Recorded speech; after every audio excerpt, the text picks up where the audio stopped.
We're all good to go? That's great. All right, well, today some more good news for Queensland, some more great news about jobs and more great news about the Queensland economy. Today we know that unemployment in Queensland has dropped to 4.4%. This is a cracking result for Queensland. The last time unemployment was this low, Instagram didn't exist. The first iPhones were about 6 months old. Wes Carr had a #1 hit called You. But the Olympics were still happening in Beijing. This time it was the Summer Olympics. The last time unemployment was that low, this low in Queensland, was in December 2008. And for those of you who don't remember Wes Carr's You, I didn't either. That's how long ago it's been. The unemployment fall in Queensland in the last month was 0.3%. This was the biggest fall of any state in the country. And Queensland had the highest growth in jobs. Queensland created 17,400 jobs last month. Australia, as a total, created 12,900 jobs. That means without Queensland, Australia would have gone backwards when it comes to job creation. Can I also say that, as always, Queensland is punching above its weight. Queensland is punching above its weight. Queensland represents about 18% of the Australian economy, yet we created 48% of jobs last month. That's almost 1 in 2 jobs nationally. That's more than any other state, and it's a fantastic result for Queensland. That means since we came to government, the Palaszczuk Labor government has created 376,800 jobs. Since our election 7 years ago, we've created 376,800 jobs. That means our government's helped create 1,000 jobs each and every week over every year of those 7 years.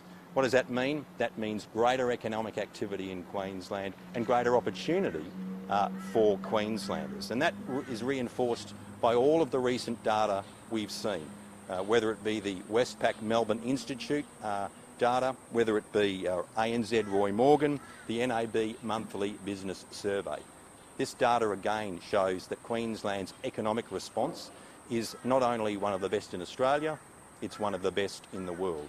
And it gives Queenslanders confidence.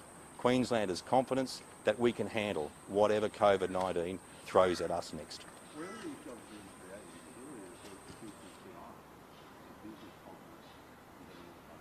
Yeah, I was surprised to hear that. I mean, I think the challenge with the Chamber of Commerce and Industry is that it's a self-selecting survey. So when you look at that survey, it's whoever wants to fill it out. Whereas if you look at the ANZ Business Confidence Survey, it shows that we're leading. So the NAB Monthly Business Survey, it shows that confidence is strengthening and confidence is returning to the Queensland economy.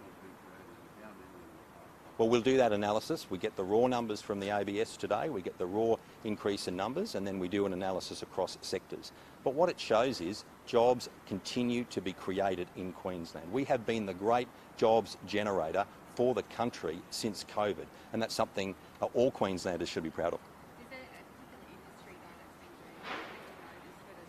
I've just got the raw numbers from the ABS today, but if we can get you that information, Marlena, we will, but we do that analysis over time. But if we can get you something today, we'll get that to you. And while we're talking of figures being released, how much is WorldCat costing taxpayers? Well, we've released that number, $48.8 million for capital costs. That's what we've invested in that, and it's an important investment in Queensland. And of course, those sorts of investment give Queenslanders confidence that we can handle whatever COVID throws at us. It's an important investment, it's an important facility, and frankly, it's something the federal government should have done. For 120 years, the national government in this country has been responsible for quarantine. That's in the Constitution. And we've, of course, had to pick up the slack, get it done, deliver what we said we were going to do, while we're still waiting for Scott Morrison's quarantine facility to be built in Queensland. What about running costs?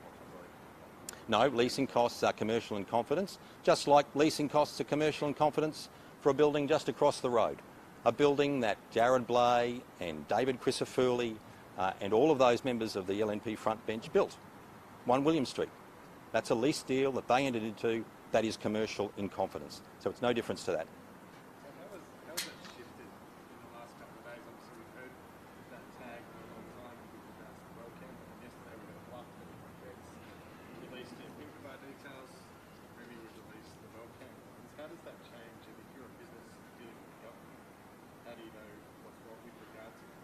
Well, the Premier addressed that in detail yesterday. We've released the capital cost, and of course leasing remains commercial in confidence.